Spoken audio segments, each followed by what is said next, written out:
आज पूजा में पधारे हुए सभी भाविकों को और साधकों को हमारा प्रणिपात।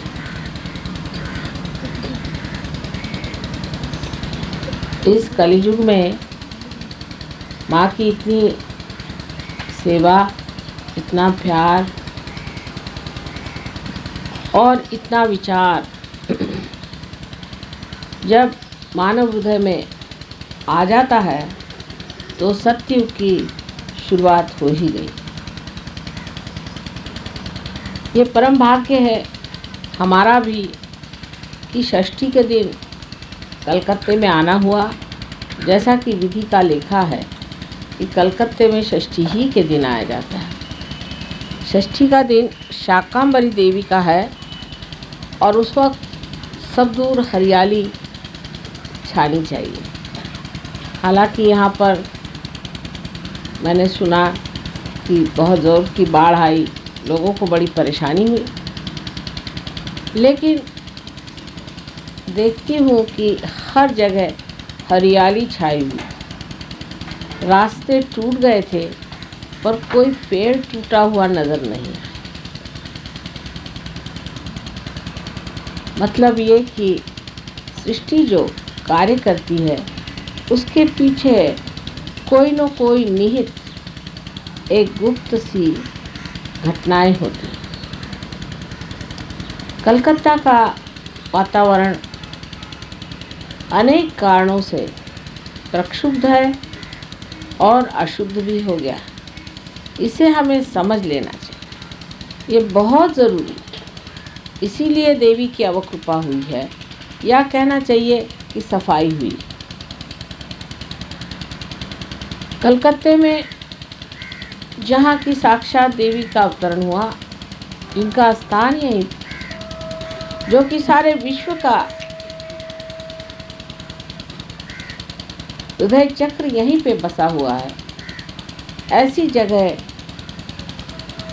हम लोगों ने बहुत ही अधार्मिक कार्यों को महत्व दिया है और सबसे बड़ा अधार्मिक कार्य तांत्रिकों को मानना है।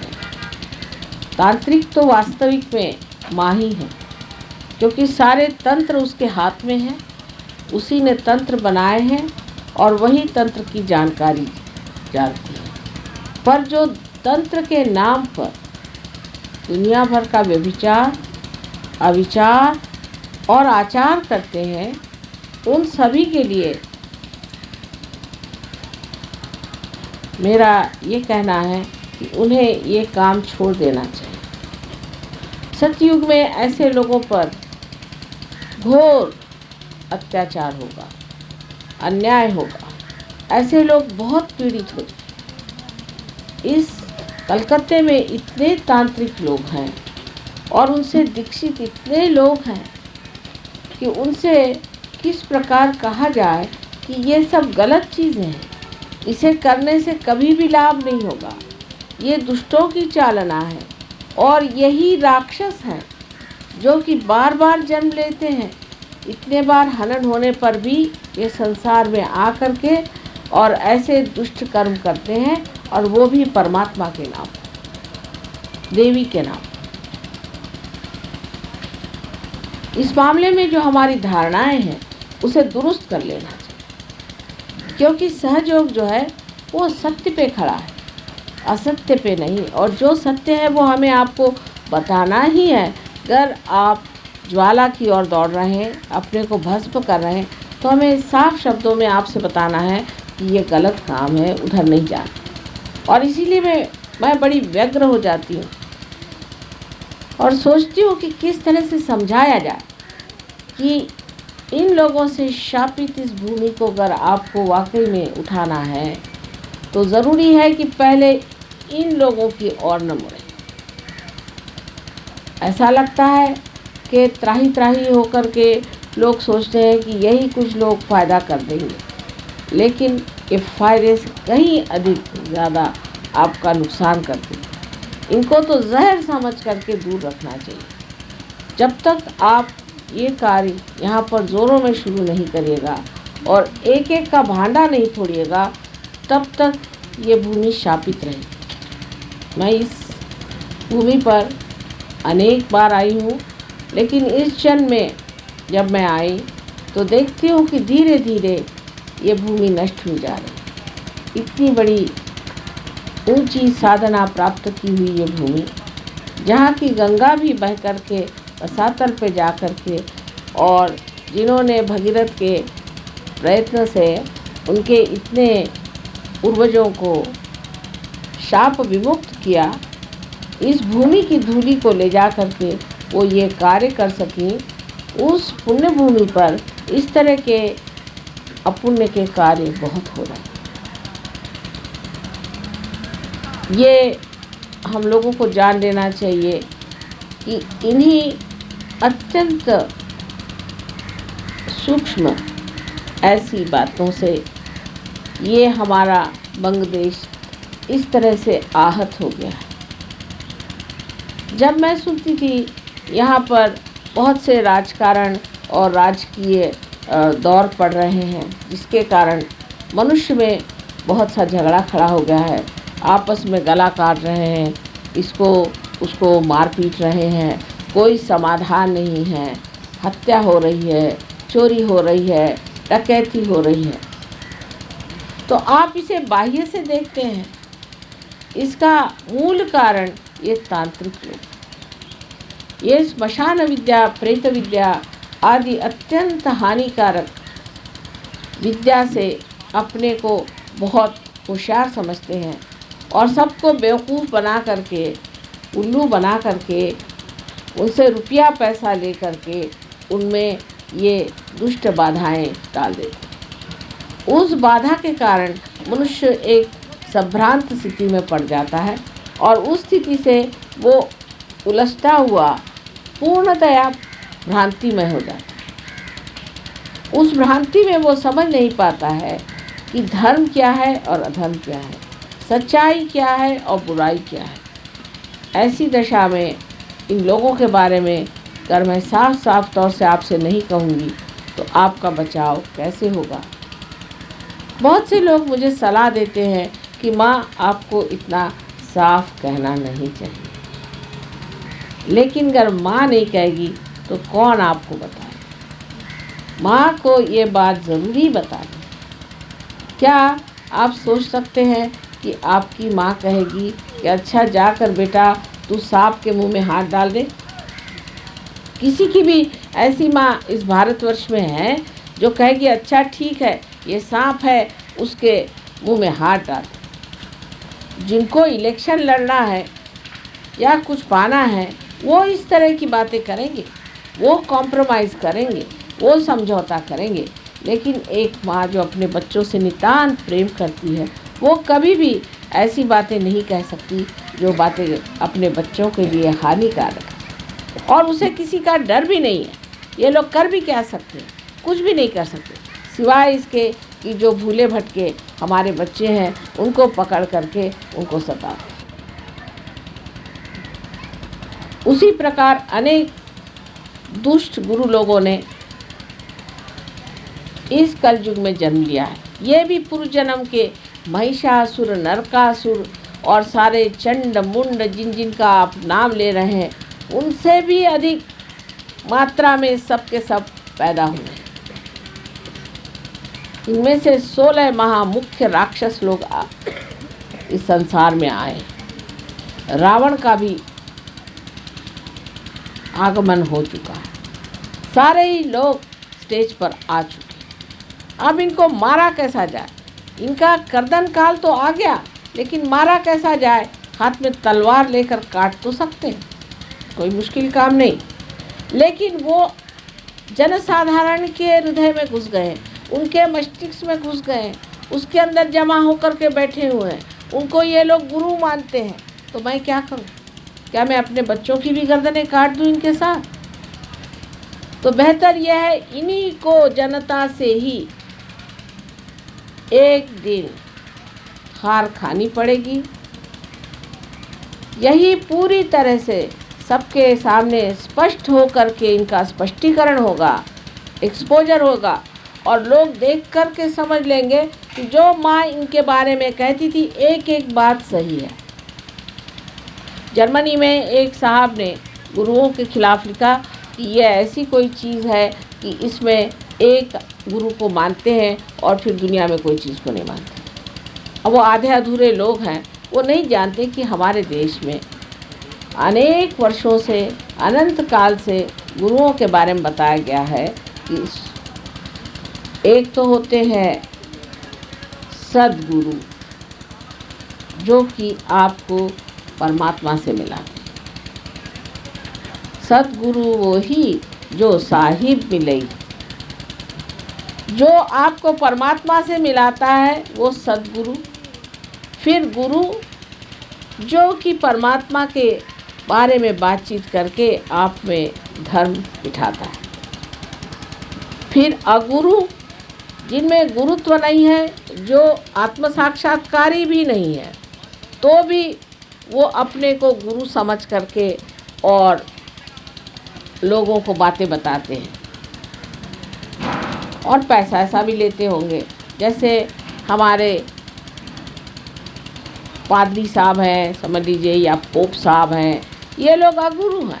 इनमें कोई भी, इनकी कुंडलिनी जागरूक नहीं हुई है, इनमें कोई विशेषता नहीं है और धर्म के नाम पे चर्चा करते। ऐसे अपने देश में बहुत से लोग हैं, अधिकतर अपने सारे शंकराचार्य ऐसे ही हैं। एक शंकराचार्य कांची के जो पुराने छोड़ करके सब शंकराचार्य बिल्कुल अगुरु हैं। उनकी कुंडलिनी तो नीचे में बैठी हुई है और जिनकी कुंडलिनी भी नहीं चढ़ी हुई उनको हम लोग गुरु मान लेते हैं। क्यों मान लेते हैं? इनका इलेक्शन होता है, इलेक्शन हो सकता है गुरु का। परमात्मा से ये आनी चाहिए ना चीज़, समझने की बात है। ये तो चीज़ परमात्मा से आनी चाहिए। फिर उसके बाद में होते हैं जिनको कहा जाता है कुगुरु। वो लोग होते हैं जो ये तांत्रिक जो राक्षसी प्रवृत्ति के अत्यंत दुष्ट स्वभाव के लोग होते हैं, वो अपने को गुरु मान लेते हैं। और ऐसे बहुत से गुरु जिन्हें कि हम अत्यंत दुष्ट, दुराचारी, इस तरह के लोग आज गुरु बन के बैठे। और इस बंग देश में तो सब के सब आके न जाने कैसे, जैसे गंगा जी सब हिमालय से अपनी जड़ी बूटियाँ लेकर यहाँ पहुँची हुई है, ऐसे ये न जाने कहाँ से सब मिलजुल करके बंगाल पे आकर बैठ गए और बांग्लादेश को पूरी तरह से गरीब बना दिया, इनको लूट लिया। इस शस्य श्यामला भूमि में उन्होंने जो जो हरकतें की हैं वो हम जानते हैं, क्योंकि सूक्ष्म में आप देख नहीं सकते। आप सोचते हैं नक्सलाइट ने ये किया और कम्युनिस्टों ने ये किया और कांग्रेस वालों ने ये किया और अमके नेता ये किया। इन लोगों का किसी का दोष नहीं। ये वातावरण जो खराब हो गया है, वो वातावरण खराब करने वाले ये तांत्रिक, ये दुष्ट आदमी हैं। और उनसे भी बढ़ के जो महा दुष्ट राक्षस, जिनका वर्णन है कि देवी ने जिनको मार डाला, वो भी यहाँ पूजे जाते। महिषासुर अभी तक जिंदा बैठा हुआ और महिषासुर को भी यहाँ बहुत पूजा गया। जिसको देवी ने यहाँ मारा, उसी महिषासुर को आपने पूजा है। नरकासुर को भी इतना पूजा है, उसको करोड़ों रुपया आपने दे दिए। उसके पास न जाने कितने तरह के रत्न हैं, कितने हीरक और हीरे भरे हुए हैं। ऐसे महादुष्ट लोगों को आपने पोसा हुआ है, तो आप लोग तो गरीब हो ही जाएंगे। ये तो पूरा यही हुआ कि आ बैल मुझको मार। और आप अपनी बुद्धि से नहीं समझ पाते कि ये लोग कितने दुष्ट हैं। आज पूजा के समय में एक माँ को चाहिए कि बताया जाए कि पूजा के लिए सबसे पहले जाना जाए कि आप ही अपने गुरु हैं और किसी को गुरु बनाने की ज़रूरत नहीं। हम तो कोई गुरु नहीं है, क्योंकि गुरु अगर होते तो आप लोग परेशान हो जाते। लेकिन माँ से बढ़ के गुरु कौन है? माँ तो सब गुरुओं की भी माँ है। और आप चाहें तो हमारे चरणों में बैठे हैं, चाहे हमारे गोद में बैठे हैं, चाहे हमारे सर पे बैठे हैं, हमारे आप बच्चे हैं। बात और है, तो भी ये बात कभी भी नहीं मानी जाएगी कि कोई राक्षस या इसे हम लोग कहते हैं कि नेगेटिव पर्सनालिटी वो आकर के आप पे छा जाए। ऐसा अगर घटित हुआ तो फौरन हम आपको बताएंगे कि ये चीज़ आप छोड़ दीजिए, इसके लिए आपको बुरा मानना नहीं चाहिए, क्योंकि हम माँ हैं। आपको मोक्ष देना तो हमारा स्वभाव है, उसमें कोई विशेष बात, लेकिन आपको किसी तरह का हम दुख नहीं देना चाहते। किंतु अगर आपको सत्य न बताया जाए तो आगे चल के तो आप दुख ही पाइएगा, और सत्य शुरू में प्रिय नहीं लगता। इसीलिए कृष्ण ने कहा है कि सत्यम वदेत, हितम वदेत, प्रियम वदेत। जो आपके हित में है सो हमें आपको बताना ही है, क्योंकि आप हमारे अपने, हमारे निज के हैं।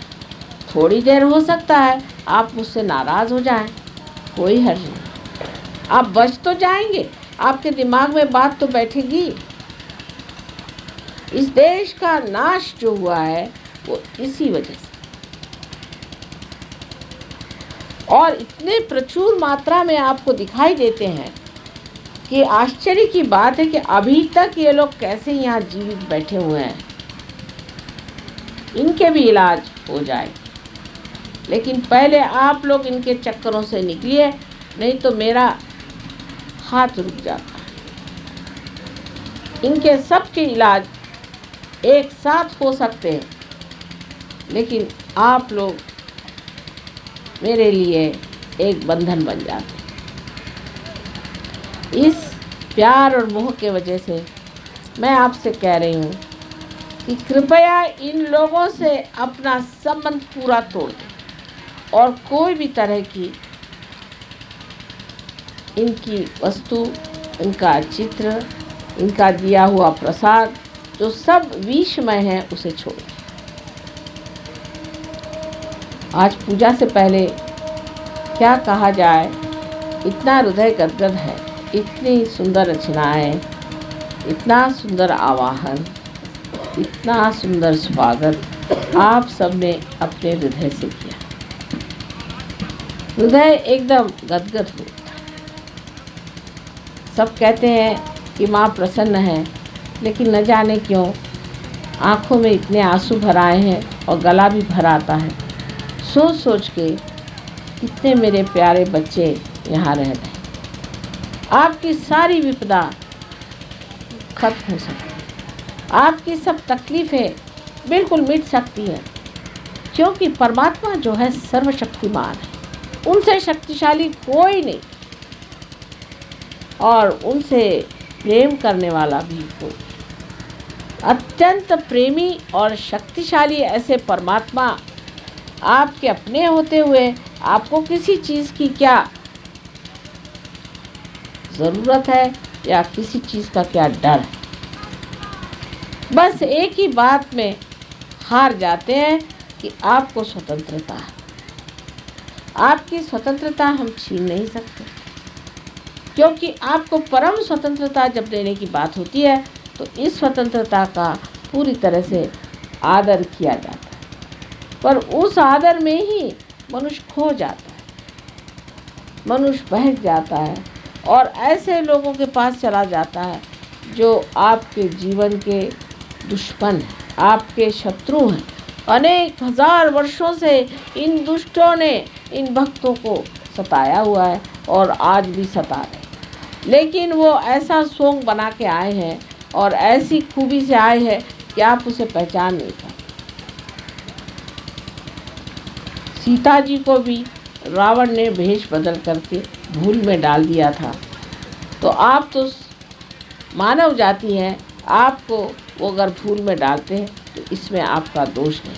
पर पार होने के बाद, रियलाइजेशन के बाद आपको अपने पांव पर खड़ा हो जाना चाहिए और इन सब चीज़ों को छोड़कर झाड़ झूड़ करके एकदम स्वच्छ हो जाना चाहिए। आपकी कोई सी भी परेशानी टिक नहीं पाएगी। प्यार की शक्ति सबसे महान है, इसको आज तक हमने इस्तेमाल नहीं किया, ये आप जान लीजिए। और जिस दिन आप इसको समझ लेंगे कि इस प्यार की शक्ति से आप प्लावित हैं और आप जब इसका उपयोग करेंगे, आप आश्चर्यचकित हो जाएंगे कि लगेगा जैसे सारे तारांगण आपके पैर पे लौट खा रहे हैं, सारी शक्तियाँ आपके चारों तरफ हैं, सारे गण आपको संभाल रहे हैं, सारे देवदूत आप पे पुष्प की वर्षा कर रहे हैं। आप ही आज इस रंगमंच पे स्टेज पर आए हैं, आपके लिए सारी सृष्टि बनाई गई है और उस सृष्टि के सर्वोच्च लोग आप ही हैं। और किसके लिए परमात्मा ने सृष्टि बनाई? लेकिन जो जो गलत काम हो चुके, जो जो गलत बातें हो गई, वो सब भूल करके आज वर्तमान काल में खड़ा होना है, इस प्रेजेंट में खड़ा हो करके और उस आनंद का भोग लेना है, उस अमृत का भोग लेना है जो आपके लिए लालायित है।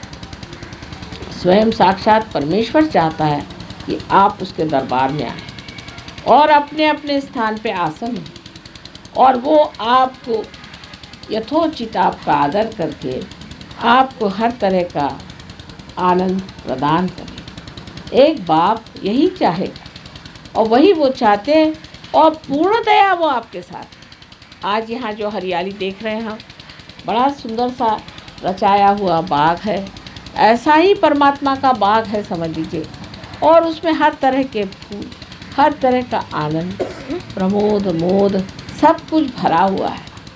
बस उसमें बैठने की आपकी क्षमता चाहिए और उसके आनंद भोगने की गहराई, इतनी होते हुए सब ठीक हो जाता है। यहाँ के लायन क्लब के लिए क्या कहा जाए, मेरे ख्याल से जन्म जन्मांतर का संबंध सिंह से रहा है और सिंह पे ही इतना काम किया गया है, इसीलिए लायन क्लब से मेरा इतना संबंध जुड़ गया। आपका ये बड़ा ही सुंदर उद्यान है और इस वाटिका को भी और भी बहुत सुंदर आप बना सकते हैं। एक बार एक अमेरिकन औरत से मुझसे पूछा था कि आपके यहाँ कोई फूल नज़र नहीं आते। मैंने कहा हमारे देश के फूल बहुत छोटे छोटे होते हैं पर अत्यंत सुगंधमय होते। वो बहुत ज़्यादा दर्शनी नहीं होते, शोई नहीं होते जैसे आपके फूल होते हैं। हर फूल में चमत्कार और मंत्र है। और उन्होंने कहा अच्छा फिर बताइए कि आपके यहाँ इतने तरह के फूल होते हैं। वहीं बैठे बैठे मैंने उनको 40 फूल बता दिए और हर फूल में अत्यंत सुगंध है। अब मैं देखती हूँ यहाँ भी आपको चाहिए कि ऐसे ऐसे फूल, जैसे कि चमेली है, चंपा है और पारिजातक है, जिसका वर्णन आपको देवी महात्म्य में मिलता है। अनेक तरह के ऐसे सुंदर सुंदर फूल हैं, प्राजक्त के फूल हैं, अनंत के फूल हैं। अपने देश में ऐसे अनेक फूल हैं और जिसकी बड़ी बड़ी शाखाएं बढ़ जाती हैं और सवेरे सवेरे देखिए तो सब दूर आंगन में वो छाए रहते हैं। आपने जिसे हम लोग बकुल कहते हैं और यूपी में उसे मौलसरी कहते हैं, उसका भी पेड़ बहुत सुंदर होता है। जासवंदी के अनेक तरह तरह के सुगंधमय पेड़ आप लगा सकते हैं। जापान में एक स्त्री से मैंने कहा कि आपके बाग बहुत सुंदर है, मुझे बड़े पसंद है। कहने सुंदर तो है लेकिन आर्टिफिशियल है, नैसर्गिक नहीं है। और इंडियन किसी भी बाग में जाए तो बड़ी सुगंध रहती है और सुगंध अपने देश की विशेषता, इस मिट्टी की विशेषता। आपको आश्चर्य होगा, हम लोग इसे समझ नहीं पाते कि खस में भी इतनी सुगंध है और हर चीज़ में इतनी सुगंध है। हम लोगों को पता नहीं कि बाहर के देशों में आप मिट्टी में हाथ नहीं डाल सकते, अगर डाल दीजिए तो हाथ में फोड़े आ जाएंगे, ब्लिस्टर्स आ जाएंगे, क्योंकि वहाँ की ज़मीन जो है वहाँ के पाप से तप्त होने के कारण वहाँ चूना है।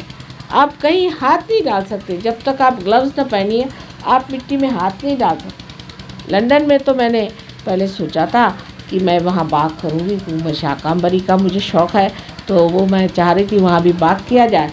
लेकिन जब देखा कि वहाँ की मिट्टी ऐसी है। मैंने कहा छोड़ दिया, मेरा तो शौक ही वहाँ छूट गया। मैंने कहा बाबा अपने हिंदुस्तान में जाके सारा काम करेंगे, ये तो ज़मीन कुछ और ही है। इस ज़मीन पर आप खड़े हुए हैं जिसकी एक एक कण कण से कितना सुंदर सुगंध बहता है। जब ज़रा सी बरसात हो जाती तो कितना सुंदर सुगंध इस सुंदर भूमि से आता है। और आप लोग भी कुछ न कुछ पूर्व पुण्याई से इस देश में पैदा हुए और इस देश में बसे हुए। सिर्फ इस पुण्याई को पूरी तरह से प्रकाशित करना है, प्रकटित करना है, जो आप सहयोग से बहुत आसानी से कर सकते हैं। रही बात हमारी, तो हम तो आते जाते रहते ही हैं, हर जगह आते जाते हैं, लेकिन बंगाल से हमारा प्रेम बहुत पुराना है, बहुत पुराना है। अनेक वर्षों की बातें हैं जो आप लोग बहुत कुछ जानते हैं, कुछ जानते नहीं। बड़ी कठिन बातें हुई हैं, बहुत तकलीफ़ें उठाई और इसको इतना समृद्ध किया और इतना इसका सुंदर वन बनाया। और उसके बाद अब देखते हैं कि यहाँ पर इतनी गरीबी, इतनी परेशानी, इतनी आफत। जहाँ पर ये भूत विद्या होगी, जहाँ जहाँ पर ये भूत विद्या होगी, वहाँ वहाँ गरीबी रहेगी। अब आप कहें कि यहाँ टाइफून आते हैं और आप लोग उससे नष्ट हो जाते। अब आपको मैं एक किस्सा सुनाती हूँ। मैं एक बार त्रिचूर गई, वहाँ पर बहुत से लोग मुझे लेने आए। वहाँ बहुत रईस लोग रहते हैं, मोटरे वोटरे लेके आए। मुझे बड़ा आश्चर्य हुआ कि ये सब मेरे पास किस लिए आए। पता हुआ कि ये लोग वहाँ तंबाकू की खेती करते हैं। उनके घर में सब इंग्लिश टाइल्स लगी हुई, सब इंग्लिश बाथ्स लगे हुए, सब ये लोग इंग्लैंड तंबाकू बेचते हैं और वहाँ से सब इंग्लैंड से चीज़ें इंपोर्ट कर करके अपने घर में बड़ी शान से लगाए हुए। अब भाई हम तो ज़रा साफ कहना ही पड़ता है, चाहे बुरा मानो चाहे भला मानो। तो हमने कहा भाई आप लोग मोटरे वोटरे लेके आए, हमें कहना नहीं चाहिए, अतिथि रूप से तो कुछ भी नहीं कहना चाहिए, लेकिन हम मां स्वरूप होकर के आपसे कहते हैं कि आप ये तंबाकू लगाना बंद, ये गलत था। तो उन्होंने कहा वाह माँ, हम तंबाकू के अलावा क्या लगाएं? तो हमने कहा आप कपास लगाइए, बढ़िया कपास यहाँ होगा, तंबाकू मत लगाइए, तंबाकू राक्षसी है, इसको मत लगाइए। तो कहने लगे कि नहीं पर हम थोड़ी पीते हैं, ये तो हम इंग्लैंड भेजते हैं। मैंने कहा वाह, अगर इंग्लैंड भेजते तो कोई पाप नहीं। कहने उन्होंने अपने को इतना सताया, पीने दो तंबाकू, मरने दो उनको। तो मैंने कहा ये कोई तरीका हुआ, ये कोई साधु संतों का तरीका हुआ कि उनको मरने दो, उन्होंने अपने को इतना सताया। जिन्होंने सताया तो कब के मर गए, तो दूसरे आए हुए, उनको सताने से क्या फ़ायदा। लेकिन वो किसी तरह से नहीं माने। लेकिन जब मैंने कहा कि नहीं इसको बंद करना पड़ेगा, ये ठीक नहीं, तो वो लोग बहुत नाराज़ हो गए। उसके बाद हम इधर उधर देखने गए तो देखा कि बड़ी गरीबी, एक तरफ बहुत अमीर लोग और एक तरफ बहुत ही गरीब लोग, बंगाल से भी गरीब लोग पेड़ पे रहते। मैं कहा भाई ये कैसे? कह ले ये लोग हैं, ये बड़ी प्रेत विद्या करते हैं, श्मशान विद्या करते हैं, ऐसा करते हैं वैसा करते हैं, उसी से पैसा कमाते हैं। मैंने कहा पैसा क्या कमाते हो? तो पेड़ पे रहते हैं, उनकी हालत तो ये। उसके बाद मैंने उनसे एक बात कही, इशारा, देखिए आप समुद्र के किनारे बैठे हैं, संभल के रहिए, समुद्र आपका पिता है और जो पिता है वो अत्यंत पवित्र है, उसके किनारे बैठ करके आप ये गड़बड़ काम मत करिए, करिए बिगड़ गया तो आप सबका सर्वनाश हो जाए। तो उन्होंने कहा कि ऐसे कैसे हो सकता? मैंने कहा हो जाएगा, देख लीजिए। एक तो हमने आपको चेतावनी अब दे दी, अब चेतावनी के बाद फिर अगर गड़बड़ हुई है तो फिर हमसे न कहना। उसी साल वहाँ पर एक बहुत बड़ा इसी तरह का एक टाइफून का नाना आया और वो सबको लटका गया, सब लोग पेड़ पे लटक गए, हजारों लोग मर। उसके बाद सब, जब मैं दिल्ली आई तो सब मोटरे लेके दिल्ली पहुंची कि माँ हमको माफ़ कर दो। हमने कहा बेटा आप क्या माफ़ करने का, जो था सो तो गया, ये तो गड़बड़ तुमने काम करा, मैंने तुमको चेतावनी दी। यही मैं कह रही हूँ, ये चेतावनी आ रही है आपके पास, ये गलत लोगों को यहाँ से हटाइए। और वहाँ के जो गरीब लोग जो ये करते थे प्रेत विद्या, श्मशान विद्या आदि, वो सब के सब पेड़ में लटके हुए नजर आए।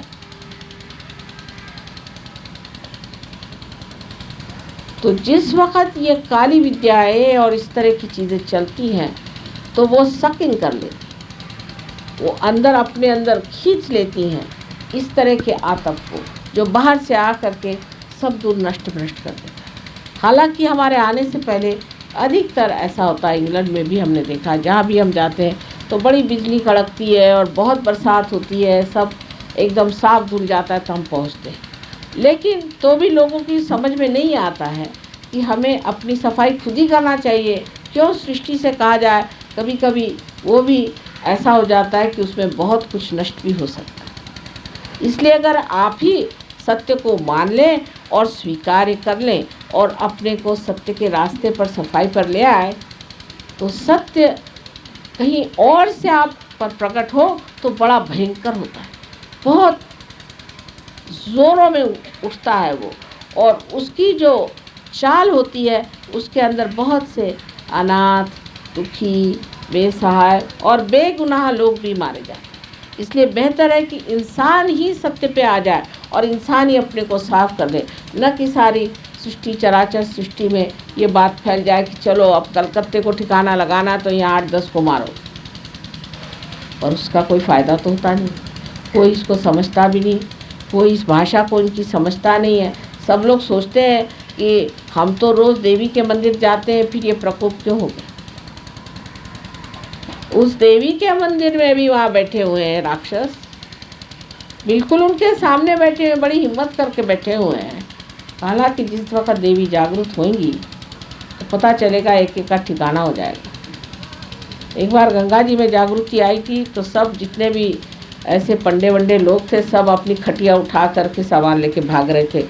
मैंने देखा था टीवी में, मैंने कहा अच्छा हुआ गंगा जी ने ठिकाने लगा दिया सबको। जितने भी हरिद्वार से लेकर के पटने तक जितने भी लोग थे, सब अपने झोले उठा करके भाग रहे थे। लेकिन तो भी मनुष्य सीखता नहीं है। अगर उस पे निसर्ग से कोई उपचार हो तो सीखता नहीं है, सिर्फ वो सीखता है अपनी आत्मा से। इसलिए आप सहयोग को प्राप्त हो। कोई सी भी ऐसी बीमारी नहीं जो सहयोग ठीक नहीं कर सकती, कोई सी भी ऐसी विपत्ति नहीं जो दूर नहीं हो सकती। हर तरह की मुश्किलें दूर हो सकती, लेकिन पाने के बाद श्रद्धा होनी चाहिए, जो अंधी श्रद्धा नहीं है। देखी हुई बात है, आपने पाया है, आप अपने में विराजमान होइए। आप स्वयं अपने सिंहासन पर बैठिए, आपने पा लिया है। आप क्यों अब भी भिखारी जैसे बैठे हैं? आप आराम से समझ लीजिए कि आप परमात्मा के साम्राज्य में हैं और उसके सिंहासन पर बैठिए, और उसके आशीर्वाद से पूरी तरह से बेफिक्र होकर के अपनी ज़िंदगी का सबसे अत्युत्तम जो कुछ भी है उसे पाइए। उसमें ये नहीं मैं कहती कि कोई आप सन्यासी भाव से बैठेंगे या कोई आपका सब कुछ छूट जाएगा, कुछ भी नहीं, लेकिन आपकी उपभोग शक्ति जो है वो बढ़ जाती है। जैसे कि अब यहाँ पर आपने देखा कि यहाँ एक बहुत सुंदर सा एक चर्म बिछा हुआ है और ये चित्ते का बना है। अब आप लोग सोच रहे होंगे कि किसने मारा, ये किसका बनाया है, क्या है क्या नहीं, लेकिन हम इसको देखते ही साथ निर्विचार हो गए। हम कुछ सोचते नहीं हैं, हम तो वो देख रहे हैं इसके बनाने वाले की करामात की क्या कमाल की चीज़ बनाई है, और ना सोचते ना कुछ नहीं, सारा आनंद जो ऊपर से नीचे तक दौड़ा चला। तो हम तो भोगता हुए असली ये सुंदर सा बना हुआ है सब कुछ इसके बारे में सोचते नहीं हैं, बस इसे देख भर रहे हैं। और देखते हुए इसका बनाया हुआ जो आनंद है, जिन आर्टिस्ट ने इसको अपने हाथ से बनाया, वो सारा ही आनंद हमारे अंदर झरा चला जाए। उसके बारे में कुछ भी नहीं सोचा, कुछ भी नहीं जाना, बस ये बनाने वाले की जो सूक्ष्म शक्ति है जिससे ये आनंद उसने इसमें डाला है, वो सारा ही आनंद हम अपने अंदर ले रहे हैं। तो भोक्ता आप बन जाए, सब चीज़ों का भोग आप ले सकते हैं। अभी तक जो भी प्रॉपर्टी है तो भी हाय तौबा है, जो भी सामान है तो भी हाय तौबा है। इंश्योरेंस में लिखाया, इधर लिखाया, उसके पास लिखाया, बिल बनाया, और क्या क्या दुनिया भर की चीज़ें करते रहते हैं, और एक परेशानी की चोर न ले जाए, न कुछ हो जाए। हम तो किसी के भी नाम कोई चीज़ हो, अब ये लायन क्लब के नाम है समझ लीजिए, लेकिन हम तो इसको पूरी तरह से भोग रहे हैं। चाहे आपके नाम से हो चाहे किसी के नाम से हो, भोगने का काम तो हमारा है और हम इसे पूरी तरह से भोग रहे हैं। इसी प्रकार आपको भी भोगने की शक्ति अपनी बढ़ानी चाहिए। इसमें छोड़ने छाड़ने का क्या है? जब किसी चीज़ को पकड़ा ही नहीं तो किस चीज़ को छोड़ना है और किस चीज़ का संन्यास नहीं। थोड़ी बात बढ़ती है लेकिन कहना पड़ेगा, क्योंकि आप सहयोगी हैं, आपसे ही ये बात कही जाएगी। अगर ये बात मैं अगर जनरल पब्लिक में कहूँ तो 50% लोग उठ करके भाग जाएंगे। दूसरी बात ये कहने की आपको सब चीज़ भोगना है, लेकिन उससे भी आगे मैं ये बात कहूँगी कि सिर्फ आपको भोगना ही नहीं है, लेकिन आपको इसी ज़िंदगी में यहीं पर मज़े से जम के रहना है, कहीं भागना नहीं है। कोई पलायनवाद नहीं कि आप गेरुआ वस्त्र पहन करके अगर आए तो आपके वाइब्रेशंस गए। रावण भी तो आया था गेरुआ वस्त्र पहन करके। विशेषकर गेरुआ वस्त्र से मुझे बड़ी चिढ़ है। काहे को संन्यास ले रहे हो? क्या तो आपकी माँ नहीं बहन? आपकी माँ सामने बैठी हुई, आपको क्या मजाल है कि आप संन्यास ले लेंगे? इससे बढ़ के लिए माँ के लिए और क्या दुख की बात होगी। अगर किसी माँ को दुख देना तो आप कहेंगे माँ कल से मैं संन्यास ले रहा हूँ। वो कहे बेटा तेरे को जो चाहिए सो ले ले, माफ़ कर। ये समझ लीजिए कि मैं आपकी माँ हूँ और माँ को सुख काहे से होता वो भी समझ लेना चाहिए और दुख काहे से होता। अब दूसरी जो बात है, ये उपवास करने की बीमारी जो हमारे अंदर बना दी है, ये बिल्कुल गलत बात है कि आज शनिवार तो उपवास, कल रविवार तो उपवास, इस दिन आप खाना खाते हैं भगवान जाने। अगर आपको ऐसे उपवास का शौक़ है तो करिए। भगवान कहता है अच्छा चलो, हिंदुस्तानियों को बड़ा उपवास का शौक़ है तो उपवास ही में मार डालता है, क्योंकि आपको शौक़ है तो वही करिए। लेकिन अगर माँ को दुख देना है तो लड़का कहता है कि माँ मैं आज खाना नहीं खाऊंगा, हो गया माँ का तो सारा दिन खराब गया। बच्चे ने कह दिया कि खाना नहीं खाऊंगा तो बड़ी बुरी बात, उसका तो प्राण निकल गया। अरे बाप रे आज कैसे होगा, मेरी जान गई, अब तो मेरे बच्चे ने खाना नहीं खाया। सारे दिन वो टेक लगा के बैठेगी कि अरे मेरे बच्चे ने खाना नहीं खाया। सारी दुनिया को बताएगी, पेड़ को बताएगी, पत्तों को बताएगी, सबको बताएगी मेरे बच्चे ने खाना नहीं खाया। और इस देश में मैं देखती हूँ जो देखो वही उपवास करता है। तो मैं तो मेरे समझ नहीं आता कि मैं क्या करूँ, मैं कैसे समझाऊँ। बाबा क्यों ऐसा कर रहे हो? आराम से खाओ, आराम से पियो, लेकिन पीने का मतलब गलत नहीं लेना चाहिए।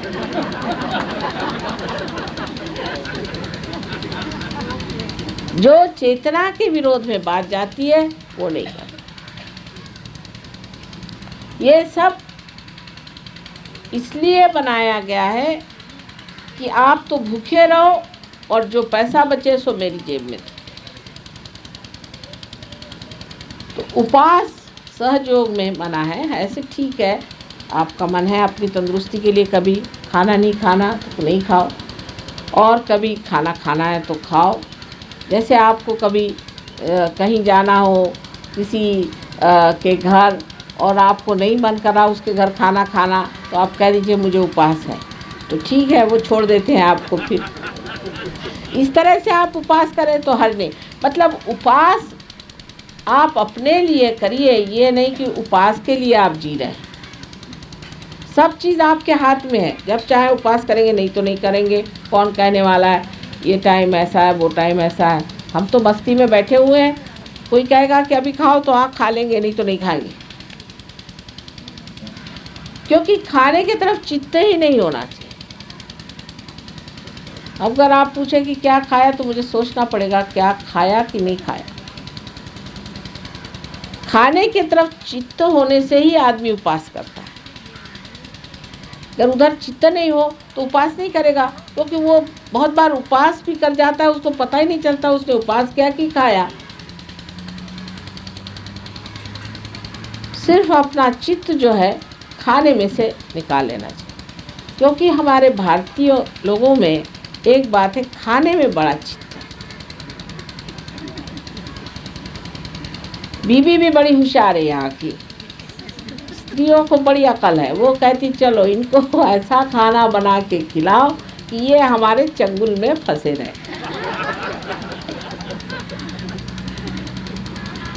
कहीं भी जाएंगे दौड़ के घर आ जाएंगे, क्योंकि खाना बनाना हिंदुस्तानियों को नहीं आता, आदमियों को। तो औरतों ने उनको ऐसा बना दिया कि वो खाना तो बना नहीं सकते, और बीवी क्या बना रही इधर ध्यान, तो बीवी इसी पर आपको पटा लेगी, और इसीलिए चित्त हमारा ज़्यादा खाने पे रहता है। पर और लोगों में ऐसा नहीं, जैसे जापानीज लोग हैं, वो देखेंगे कि वस्तु कैसी बनी है, सुंदर है या नहीं, इसमें रूप है या नहीं, खाने पे वो चित्त नहीं रखते। लेकिन हमारा हिंदुस्तानियों का मुख्य धर्म है खाना, कि कौन सा खाना बना है आज घर में, या किसी ने कहा भाई मेरे घर ये अच्छा खाना बनता, तो पहुंच गए वहाँ सारे मंडली, सीधे गांव भर को पता हो जाता है कि आज कहीं खाना बन रहा है, तो सब मंडली पहुंच गई खाने के लिए। और खाने की वजह से प्यार भी औरतें बहुत प्रकट करती हैं। जैसे हमारी ग्रैंड डॉटर से एक दिन मैंने पूछा कि भाई तुम क्या करना चाहती हो, तो वो मुझसे कह लगे मैं एयर होस्टेस होना चाहती हूँ, और या तो मैं नर्स होना चाहती हूँ। मैंने कहा क्यों? कह ले नानी इन्हीं दो प्रोफेशन में ऐसा होता है कि आप लोगों को खाना दे सकते। तो औरतों को बड़ा शौक़ है यहाँ की, ये कमाल है, और कहीं नहीं सर, कहीं नहीं है। आप लंदन में जाइएगा तो 3 दिन में आपका आधा वज़न हो जाएगा, वहाँ तो सब बॉइल्ड ही औरतें खाना देती हैं। तो हिंदुस्तान की औरतों में ये भी एक खूबी है कि वो उनको बड़ा शौक़ है ये बना के खिलाएं। मेरे साथ बड़ा अत्याचार होता है, माँ मैं आपके लिए स्पेशली बना के लाई हूँ रबड़िया, मैं रबड़ी खाती नहीं बाबा। तो खाने पीने में हमारा चित्त जो है उसमें भी एक सुंदरता है, लेकिन मैं कह ये रही हूँ कि उससे चित्त ही हटा लेना चाहिए, चित्त हटा लेना चाहिए। तो आदमी उस सूक्ष्म में उतर सकता है, जैसे कि शबरी के बेर श्री राम ने इतने शौक से खाए। उसकी जो सूक्ष्मता थी वो श्री राम ने कैसी पकड़ी, क्योंकि उसके अंदर वो उन्होंने उसका प्यार, उसकी नितांतता, उसका आदर, उसका विचार सब देख करके इतने शौक से उठाए। यही बात हमारे अंदर अगर आ जाए कि हम खाने की ओर चित्त न दे करके और उसके पीछे जो भावना है उसकी ओर ध्यान दे, तो हम सहयोगी हो गए।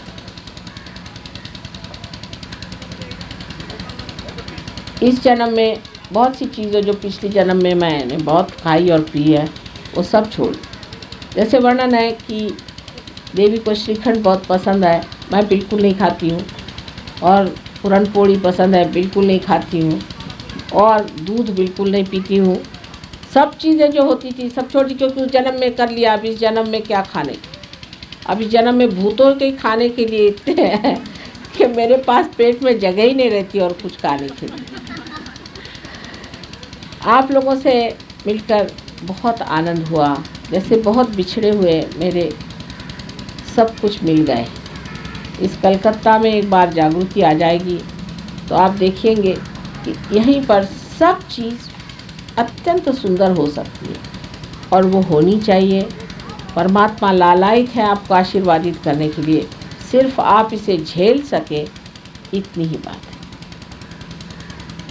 तो मेरी कोई बात का बुरा नहीं मानना, जो बात मैं कह रही हूँ जो सत्य है वही कह रही हूँ, उसको स्वीकार करना चाहिए। सबको मेरा अनंत आशीर्वाद है।